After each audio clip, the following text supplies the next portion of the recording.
34 years. That's how long I spent as a civil engineer for the state of Tennessee, calculating load tolerances and drainage coefficients and the exact weight that concrete can bear before it gives. I know a lot about structural integrity. I know what holds and what doesn't. I learned that lesson about buildings long before I learned it about family. The farmhouse cost me $310,000. That was 3 years after my wife passed, 2 years after I took early retirement, and about 6 months after my doctor told me my blood pressure was high enough to be a professional concern. I'd been renting an apartment in Nashville for most of those post-retirement years, drifting through the rooms of it like furniture nobody had arranged on purpose. My daughter called every Sunday. My brother called whenever he needed something, which was often enough that I'd learned to let it go to voicemail and listen first before deciding whether to call back. The farmhouse was in Giles County, built in 1887, according to the county assessor's records, though the previous owner insisted it was 1883 and had a framed newspaper clipping on the wall that didn't quite prove either date.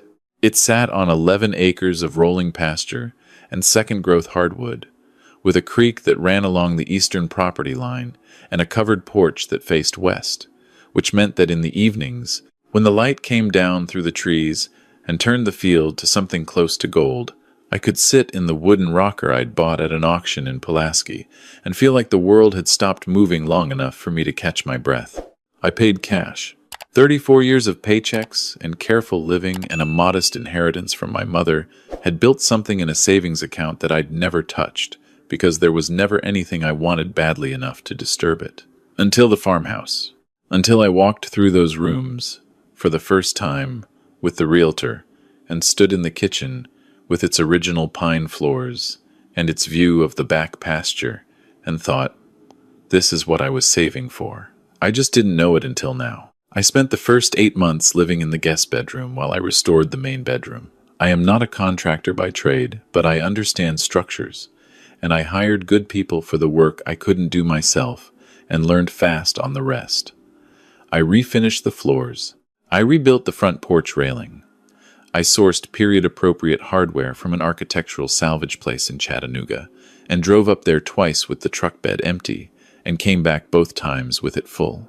I planted a kitchen garden in the side yard and killed most of it the first season and replanted and paid closer attention the second time. By the end of the first year, I had a home, not just a house. A home, for the first time since my wife had been alive, in a way that I hadn't expected to feel again. My brother came to visit in the spring of the second year. He drove up from Huntsville, where he'd been living for the past decade with my sister-in-law and their 2 teenage boys. I cooked a rack of ribs on the smoker I'd built into the side of the barn, and we sat on the porch and watched the light go down, and I felt, for the first time in a long time, like the version of the evening matched the version of it I'd imagined. My brother seemed genuinely happy for me. He walked the property with his hands in his pockets and asked good questions about the renovation work and nodded when I explained what I'd done with the drainage on the north field. He seemed like himself. The version of himself I'd grown up with, anyway, before the money problems and the business ideas and the string of ventures that had never quite landed. He asked, almost offhandedly, as we were loading his overnight bag into his truck the next morning, "You ever think about renting this place out? Even part of the time?" I said I hadn't. I said the whole point was that it was mine. He said, sure, and drove away. I thought that was the end of it. My sister-in-law called 3 weeks later. She was cheerful, in the particular way she gets when she wants something, a brightness in her voice that sits slightly higher than her normal register, like she's performing a version of herself that she thinks I'll respond to better than the real one. She asked about the house. She asked about the garden. She told me my nephews were growing fast, and that the older one was looking at colleges and that things were tight. You know how it is. Everything costs so much more than it used to. I said I understood, because I did, and because I wasn't yet sure what she was building toward. She got there eventually. She'd been researching, she said. Vacation rentals in rural Tennessee were doing very well. The demand for authentic, historic properties was particularly strong. A place like mine, 11 acres, original structure, proximity to the Natchez Trace, could reasonably generate between $40,000 and $60,000 a year on one of the major platforms, depending on the season and the booking strategy. I said that was interesting. She said she and my brother had been talking, and they thought they could manage it. The listing, the guest communication, the cleaning, all of it. I wouldn't have to do anything. They'd handle everything. And they'd give me a cut of the revenue. She used the word generous twice in the same sentence, which I've noticed people tend to do when the number they have in mind isn't actually generous. I asked what percentage. She said 20%. I want you to sit with that number for a moment. My property, my 11 acres, my farmhouse that I paid $310,000 for and spent another $80,000 restoring. My driveway and my well and my septic system and my roof that I had replaced 18 months ago for $22,000. 20% of whatever they decided to charge strangers to sleep in the rooms I had rebuilt with my own hands. I told her I'd think about it. I said it calmly, because I've learned over the years that calm is more useful than anger in the opening stages of a problem. Anger tells the other person where your pressure points are. Calm keeps them guessing. She said, "That's great, Walter. I really think this could work well for everyone." I called my brother that evening. I told him directly that I was not interested in renting the property to anyone, under any arrangement, and that I was sorry if that was disappointing, but it was not something I was going to revisit. I told him the house was my home and my retirement and the first thing I'd built for myself since his sister-in-law had died, and I needed it to be mine without complication. He was quiet for a moment. Then he said, "You're being selfish." I said, "I'm being a property owner." He said, "You're out there alone and you've got all that space and you're not even using most of it. You're sitting on a gold mine and you won't even consider helping your family." I told him that owning something and not renting it to other people was not the same as refusing to help family. I told him that if he needed financial help, I was willing to have a different conversation, but that conversation wouldn't involve my home. He hung up before I finished the sentence. My daughter called that Sunday, as she always does. She'd heard from my brother. I didn't ask how. I already knew how, and she said, gently, the way she says things when she's trying to keep the peace, "Dad, I'm not saying you should do it. I just wonder if maybe you could hear them out a little more. They're in a hard spot." I said I had heard them out. I'd heard them out completely. My answer was no. She said, "Okay, Dad. I just wanted to mention it." I said, "I know. I love you." She said she loved me too. And we talked about her kids and her job and the garden for another 40 minutes.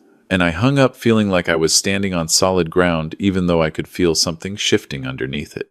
The calls from my brother stopped. That was in September. By November, I hadn't heard from him in 2 months, which was unusual enough that I noticed it, but not unusual enough to worry me. We'd had periods of silence before, usually following one of his business proposals that I'd declined to invest in. He would be cold for a while, and then he would surface again, warmer than before, and we'd pick up where we'd left off, without ever directly addressing the interruption.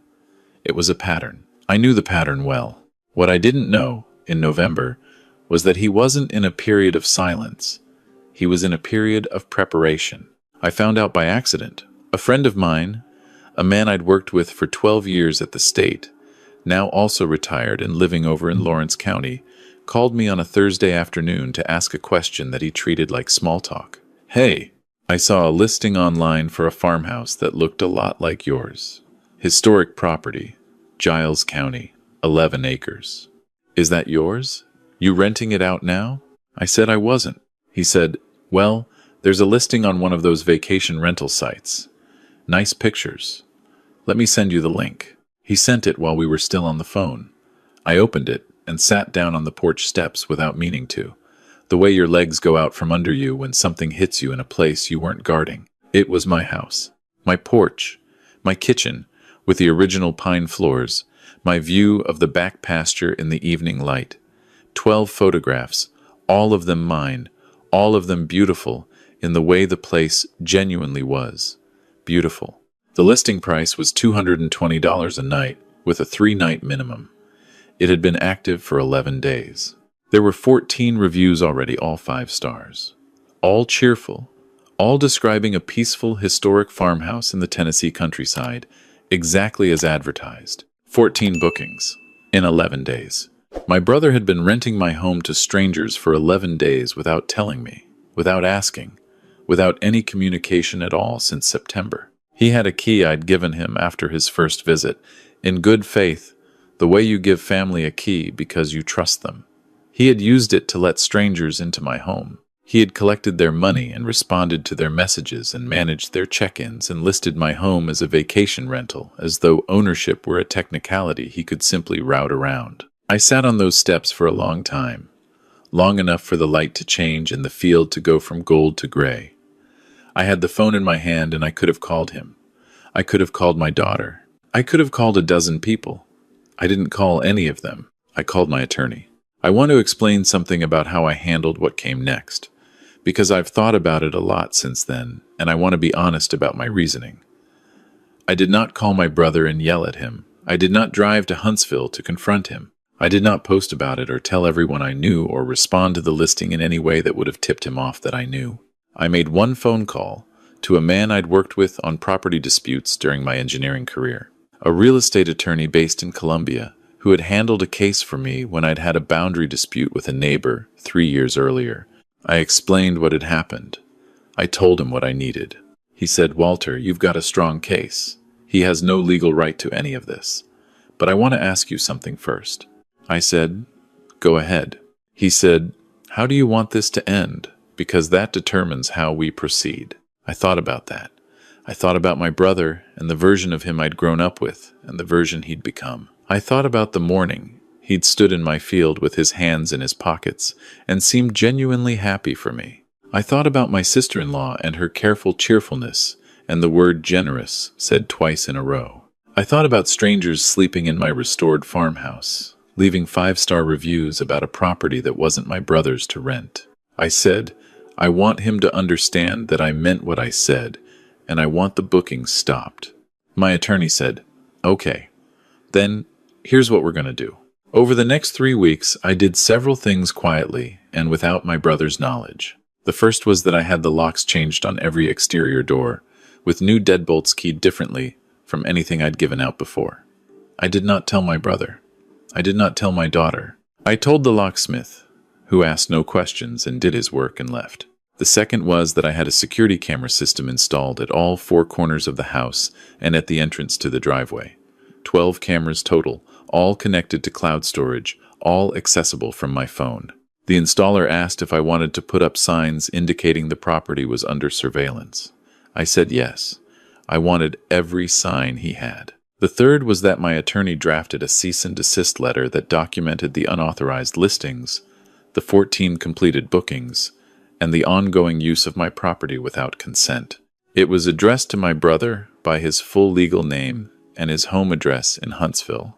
It detailed the applicable Tennessee statutes regarding unauthorized rental of another person's property and outlined the financial liability he had accrued. It was 4 pages long, and it was very clear, and it did not leave any ambiguity about where things stood legally. The fourth was that I drove to the Giles County Sheriff's Office and had a conversation with a deputy. I'll call a professional acquaintance, someone I'd interacted with during a drainage project that had touched county land a few years back. I explained the situation. I showed him the listing, the photographs, the booking history I'd managed to document. I asked what my options were if someone arrived at my property with the expectation of renting it under a booking my brother had made without my authorization. The deputy was helpful. He told me what trespass looked like under Tennessee law, and what the response process was, and what I would need to have in place to make it straightforward. The fifth thing I did was the one that took the most patience. I waited. I waited because the listing showed a booking for the first weekend of December, a Friday to Sunday reservation, 2 adults and a dog, for which my brother had already collected a deposit. I knew they were coming. I had the dates, the check-in time, all of it from the listing platform's public-facing confirmation system, which my brother had apparently not thought to make private. I also sent my brother the cease and desist letter. Certified mail, tracked delivery. He signed for it on a Tuesday. He called me within the hour. I let it ring. He called again.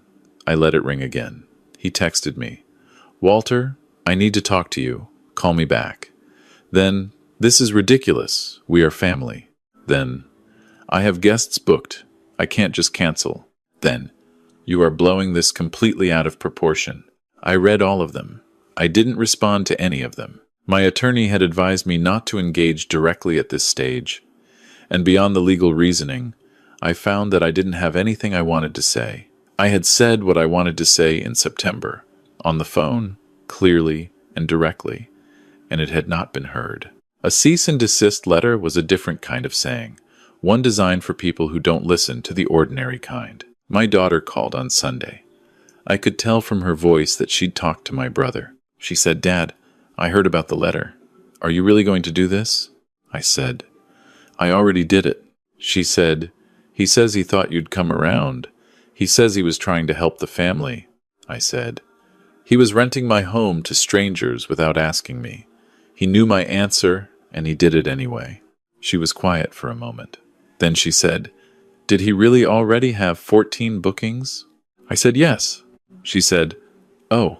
There was a longer quiet. Then she said, "Okay, Dad, I understand." That okay meant something different from the one in September. The September one had been diplomatic. This one was a line being crossed, in the right direction.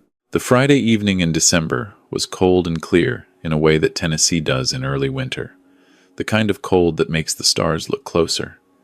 I was at the farmhouse. I had been there since Wednesday, which I made a point of mentioning to no one. I had the lights on in the main room and a fire in the fireplace and a pot of soup on the stove, because I live there.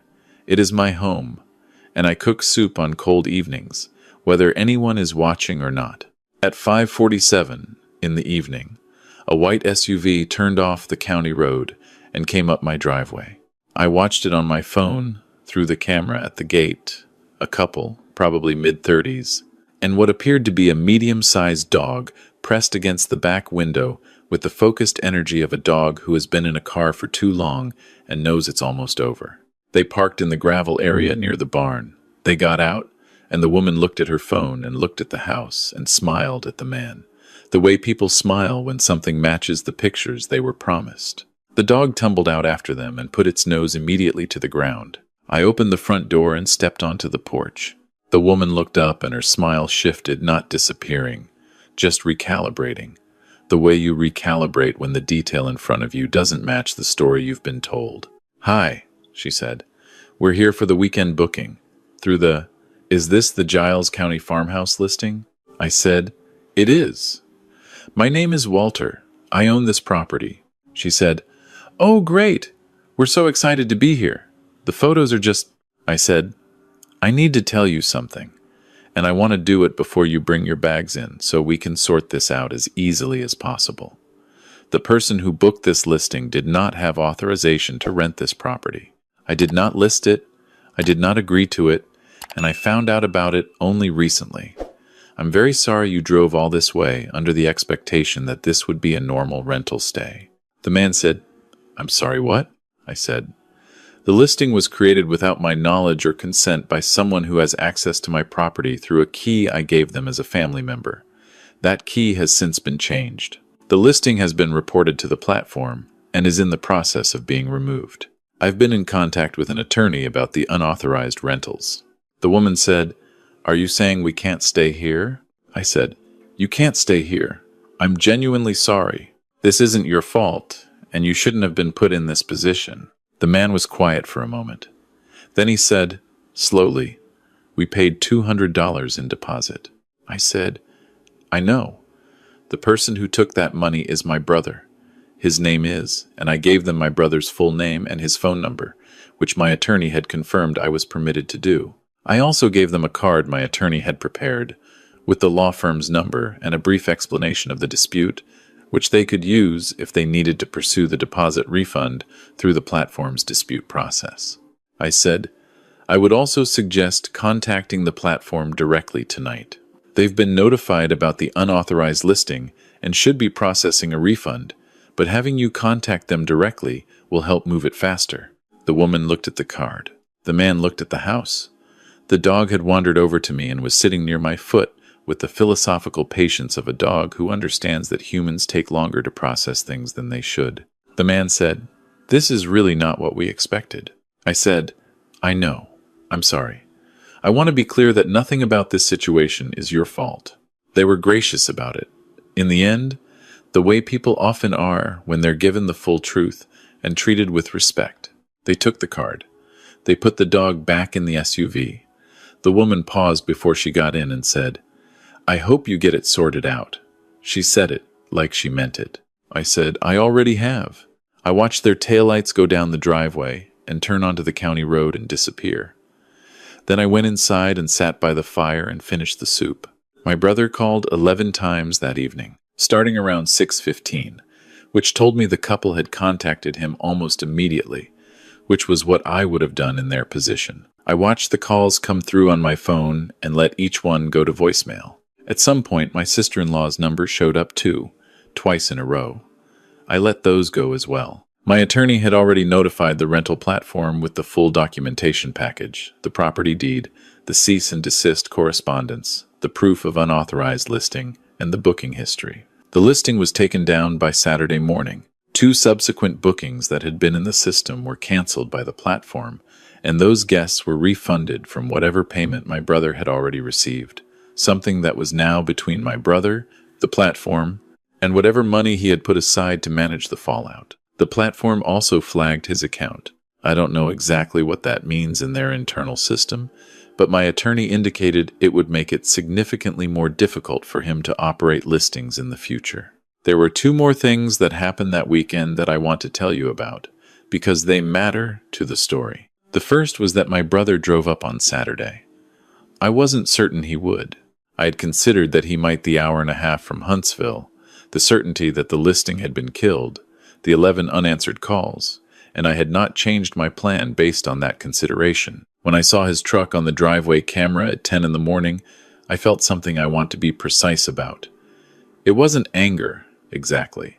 It was more like the feeling of a calculation completing. The result was already determined. All that remained was reading it out loud. I met him on the porch. He looked like he hadn't slept. He was wearing a jacket he'd had for years, the brown canvas one, and his face had the expression of a man who has been constructing an argument in the car for 90 minutes and is not entirely confident in it. He said, "Walter, we need to talk." I said, "We do." He said, "You embarrassed me. You embarrassed my family. That couple." I said, "Stop." He stopped. I said, "You rented my home without asking. You rented it after I told you no. You took money from strangers for the right to sleep in rooms I rebuilt with my own hands, and you gave me 20% of it in your head, which is the most generous part of the whole plan since you never mentioned it to me at all." He said, "We needed the money." I said, "That's not my home's problem." He said, "You're not even here most of the time." I said, "I'm here right now." He said, "You're being—" I said, "Careful." He stopped again.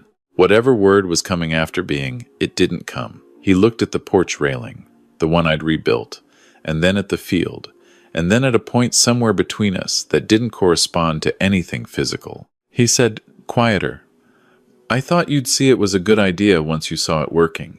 I said, "That is the most important thing you've said. You decided that what I wanted didn't matter because you were sure you knew better. You decided my answer wasn't final because you were confident your judgment outweighed mine. I want you to hear yourself say that." He didn't say anything. I said, "I'm 63 years old. I spent 34 years calculating how much weight things can hold. I know when something is structurally sound and when it isn't.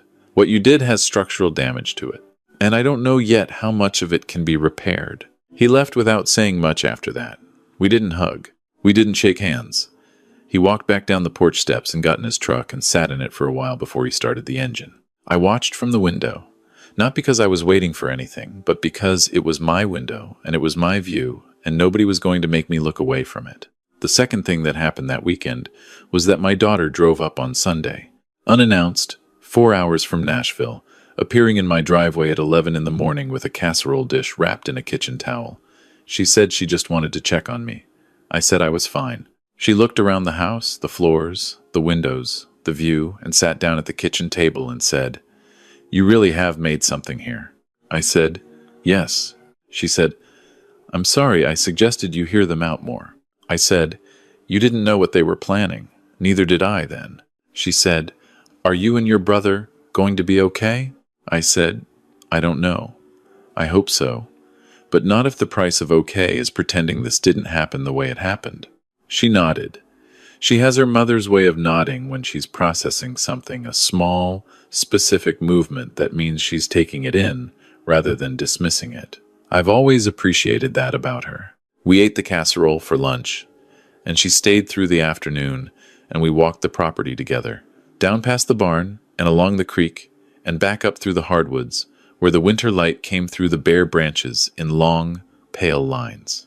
The dog she'd brought, a young shepherd mix she'd adopted 6 months ago, ran ahead of us and circled back and ran ahead again with the tremendous energy of a creature in its right environment. It was a good afternoon. The kind that doesn't ask you to feel more than you do or perform a resolution that hasn't happened yet. Just the land and the light and the company of someone who had driven 4 hours because she wanted to be there. That was 3 months ago. I want to tell you where things stand now, because I think the ending of a story should be honest rather than tidy. My brother and I have spoken twice since December. Both times were brief and careful, like two people walking on ice that they know has been tested, but aren't yet sure of. He has not apologized in words. He said once that he understands I was upset and that he should have communicated better, which is the version of an apology that avoids the acknowledgement of wrongdoing while gesturing in its direction. I told him I appreciated him saying that. I meant it, as far as it went. My sister-in-law has not called. I don't expect her to. I understand her role in this more clearly than my brother may want me to, and I think she understands that I understand it. That is its own kind of communication. My daughter calls every Sunday, same as always. She doesn't bring up my brother unless I do. When I do, she listens without coaching me toward any particular feeling about it. I am grateful for that. My attorney and I resolved the financial side of things in January. The platform had already processed refunds to affected guests, and a portion of those refunds came from monies my brother had collected. There was a separate matter regarding the 14 completed bookings before I found out guests who had paid, stayed, and left 5-star reviews for a property that wasn't my brother's to rent. The financial accounting of that is still being worked through, and I'll leave the details of it where they belong, which is with the attorneys. What I will tell you is that I updated my estate documents in January. My daughter knows what the property is worth, what my intentions for it are, and how it's structured going forward. I transferred it into a properly documented trust last fall, actually before any of this happened, during one of the quiet months when I was thinking about long-term planning, the way you do when you're 63 and you've watched people you love die, and you understand that orderly arrangements matter. The trust meant that my brother's listing of the property, beyond being unauthorized and ethically indefensible, had been legally complicated from the beginning in ways his attorney will have been glad to explain to him. I did not tell him about the trust. He found out through the cease and desist documentation, which listed the trust as the property's legal owner and me as its trustee. I imagine that was an educational moment. There is one more thing.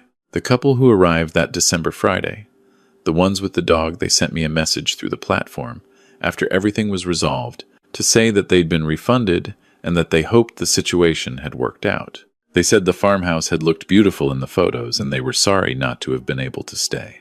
They asked, genuinely and without expectation, whether it was ever rented to guests, because if I ever decided to do that, they'd love to be among the first to book. I wrote back and thanked them for their graciousness in a situation that wasn't their fault. I told them I didn't rent the property, that it was my home, and I intended to keep it that way. Then I put my phone down and went out to the back porch and sat in the rocker and looked at the field. The thing about this land, about the farmhouse and the creek and the 11 acres that I paid for, with 34 years of early mornings and careful saving and the stubborn refusal to spend money on things I didn't need. Yet, the thing about it is that it is exactly what it is. It doesn't perform anything. The field doesn't become more golden because I need it to. The creek doesn't run quieter because I've had a hard week. The porch doesn't pretend to be warmer than it is.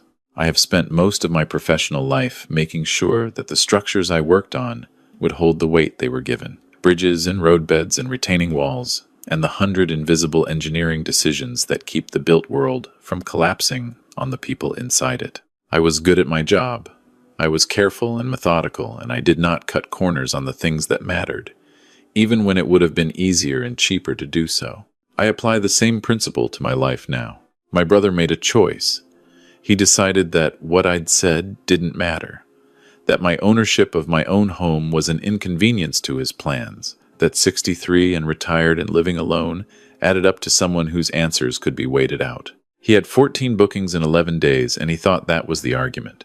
He thought momentum was the same as permission. He thought that if he moved fast enough and got far enough along, the fact of it would override the refusal of it. He was wrong about the weight the structure could hold. I didn't yell. I didn't escalate.